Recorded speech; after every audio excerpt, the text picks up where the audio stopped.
نحمد صلی علی رسول الکریم اما بعد اعوذ باللہ من الشیطان الرجیم بسم اللہ الرحمن الرحیم یا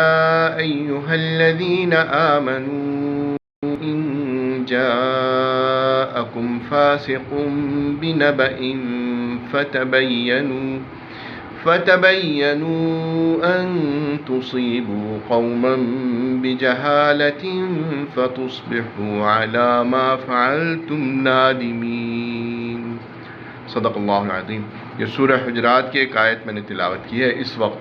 پاکستان کو بالخصوص اور پوری امت مسلمہ کو اس پر پوری توجہ دینی چاہیے، اور یہ اللہ تعالیٰ کی بڑی واضح ہدایت اور رہنمائی ہے جس پہ ہمیں پوری طرح عمل کرنا چاہیے۔ سورہ حجرات میں اللہ تعالیٰ نے فرمایا کہ یا ایھا الذین آمنوا، اے ایمان والو، ان جاءکم فاسق بنبأ، اگر تمہارے پاس کوئی فاسق اور نافرمان اللہ کا جو ہے وہ کوئی خبر لے کر آئے، فتبینوا، تو اس کی پوری طرح تحقیق کر لیا کرو۔ فتبینوا ان تصیبوا قوما بجہالۃ، تم پوری تحقیق کر لیا کرو، یہ نہ ہو کہ اس سے تم کسی ایسی قوم کو نقصان پہنچا بیٹھو۔ فتصبحوا علی ما فعلتم نادمین، پھر جو کچھ تم نے کیا ہے اس پر تمہیں ندامت ہو۔ تو اس حوالے سے میں یہ عرض کر رہا ہوں کہ اس وقت جو ملک کے حالات ہیں اور پوری امت کے حالات ہیں، تو اس وقت جو صحیح فاسق کی تعریف پہ اترتے ہیں وہ یہ ہمارا میڈیا ہے، اور خاص طور پہ انٹرنیشنل میڈیا، اور یہ مسلمانوں کے خلاف جس طرح سازشیں کر رہے ہیں تو ہر مسلمان کو اس پہ نظر رکھنی چاہیے، اور ان کی باتوں پر بغیر تحقیق کیے کبھی بھی اس پہ کوئی اپنی رائے نہیں دینی چاہیے۔ عمل کرنا تو دور کی بات ہے کہ مسلمان کو اس پہ رائے بھی نہیں دینی چاہیے۔ ابھی آپ دیکھیں جس طرح کہ ایک بہت بڑا سانحہ جس سے پوری یہ قوم گزر رہی ہے، ہمارے ایک دلیر صحافی اور نامور صحافی ارشد شریف کو کینیا کے اندر سنائپرز نے شہید کر دیا گولی مار کر، تو اس وجہ سے ہمیں اس پر پوری طرح توجہ کرنی چاہیے۔ سب سے پہلے تو ہمیں اس آیت پر عمل کرتے ہوئے اپنی قوم کو یہ سوچنا چاہیے کہ یہ جو سازشیں ہو رہی ہیں، اس میں جو پہلا کام جو دشمن کر رہے ہیں وہ یہ کر رہے ہیں کہ فوج اور عوام کو لڑایا جائے، اداروں سے اور عوام کے ساتھ ان کے درمیان غلط فہمیاں پیدا کی جائیں، تاکہ ہمارے ملک میں افراتفری پھیلے اور ایک بے یقینی کی کیفیت کو پوری طرح ڈیولپ کیا جائے، اور اس میں وہ پھر اپنی سازشیں مزید کریں۔ چنانچہ عوام کو کم از کم اتنی بات سمجھنی چاہیے کہ اس وقت پاکستان کے دشمن پوری دنیا کے اندر ہیں۔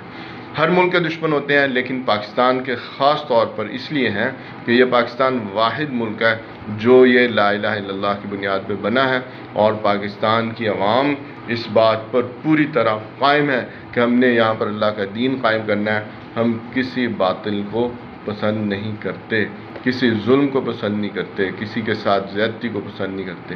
یہ جو آپ کا بنیاد ہے، یہ جس پر آپ قائم ہیں، ظاہر ہے کہ اس کے خلاف سارے ظالم، سارے جابر اور اس دنیا کے جو باطل ہیں وہ آپ کے دشمن، ان کی دشمنی ہونی چاہیے اور ہے۔ چنانچہ اس بات کو اگر اچھی طرح آپ ذہن نشین کر لیں تو یقیناً پھر آپ کو سمجھ آئے گا کہ پوری دنیا کے لوگ اور ایجنسیاں اور جو بڑے بڑے نام نہاد قسم کے انسانیت کے دعوے دار، وہ بھی آپ کے خلاف سازشیں کرنے میں پورے انہماک کے ساتھ، پلاننگ کے ساتھ۔ یہی واقعہ آپ دیکھیں کہ کس طرح پلان کیا گیا اور کیا گیا۔ ابھی ان حالات کے اندر یہ تاثر شاید عوام میں پیدا کیا جا رہا ہے کہ شاید ہمارے کسی ایجنسی یا ادارے یا اس کا کوئی اس میں ہاتھ ہے۔ یقیناً یہ اتنی سادہ سی بات ہے کہ ہر مسلمان کو، ہر پاکستانی کو سوچنا چاہیے کہ یار اتنی بڑی بے وقوفی تو کوئی فرد نہیں کر سکتا کہ ایک آدمی کو، اپنے شہری کو اس طرح شہید کر دے اور اپنے ذمے اتنا بڑا الزام لے لے۔ ہاں، جو بعید از قیاس جو بات ہے، جس پہ مطلب بعض لوگوں کا وہ یہی بات ہے، یعنی اس کا کوئی امکان نہیں نظر آتا کہ اس طرح کوئی کرے۔ ہاں، جو بالکل واضح بات ہے وہ یہ ہے کہ وہ جس طرح دلیر آدمی تھا، ہر ایک کے خلاف وہ بات کرتا تھا۔ دنیا میں کہیں بھی غلط بات ہے، چاہے امریکہ میں ہو اور افریقہ میں ہو، کہیں بھی ہو، وہ بات کر دیتا تھا اور وہ پرواہ نہیں کرتا تھا۔ اس کی اس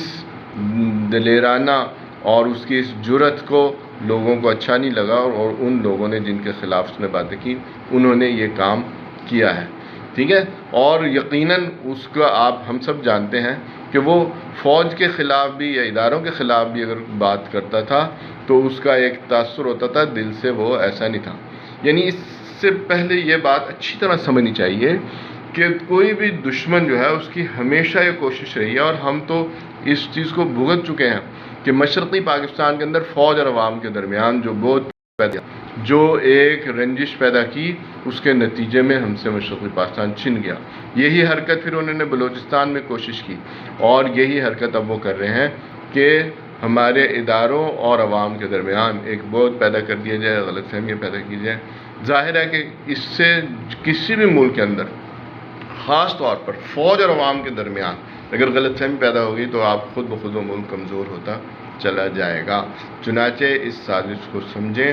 اور اللہ تعالیٰ سے معافی مانگے، جو اسی طرح بغیر احتیاط کے ہوئے اس آیت پر توجہ نہ ہونے کی وجہ سے کوئی بات سنی اور اس کو آگے اس پر اپنی رائے دے دیتے ہیں اور آگے پہنچا دیتے ہیں۔ اور حقیقت یہ ہے کہ اس وقت اس ملک کو بہت زیادہ ضرورت ہے اتحاد کی، یگانگت کی، اور ایسی باتوں کی جو ان پہ ہم سب کا اتفاق ہے۔ ہم سب کا اتفاق اس بات پر ہے کہ یہاں کی فوج کی اکثریت جو اس نے لا الہ الا اللہ محمد رسول اللہ پڑھا ہوا، اور فوج کی اکثریت عوام میں سے ہے۔ ایسا نہیں ہے کہ کسی اور جگہ سے تربیت لے کے ٹریننگ لے کر وہ آتے ہیں۔ ہاں البتہ ان میں سے